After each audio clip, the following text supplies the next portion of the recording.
I think 25 is going to look a lot like 24. While we're forecasting growth, once you net out inflation, it's small, right? It's small single-digit growth. The equipment side of the industry, we're forecasting to do about 80 billion in revenue in 25. The event side, about 5.5. Adding Canada, you've got a little more revenue on the event side. I think in Canada is about 270 million. So we're looking at, a really good base to work from, but I think a lot of folks fleeted up after COVID, and they're sort of digesting that fleet in 24 and 25.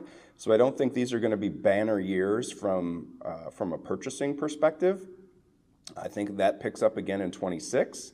There's just a lot of, I think there's a little bit of a wait and see, with the new administration. Nobody understands what's going to happen with respect to trade, with respect to tariffs, with respect to taxes. I mean, the Tax Cuts and Job Acts expires at the end of this year, so there's a heavy focus on what's going to happen. Are those going to get extended? Are those going to be changed moving forward? And all of that impacts our industry in a really big way. When you have to spend the money we have to spend to kind of maintain the volume that we have, those are all things that I think people want to understand. Where's the ball going to land, before I feel comfortable about investing a lot more money in the business. So again, well, I think it's going to be a good year. I don't know that it's anyone's predicting it to be a banner year, but we're coming off really good years, so even flat against a good year is not a bad place to be.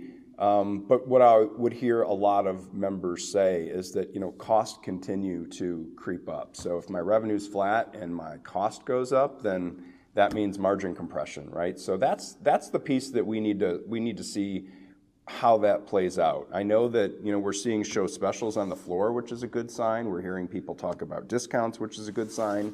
And we haven't heard those kind of words since 2019. So I think things are getting back to, what we knew as normal pre-pandemic, but we'll have to see where this, some of the decisions that this administration is going to make, how that impacts our industry, and I think that'll determine, kind of what happens through 26, 28, or 26, 27, and 28.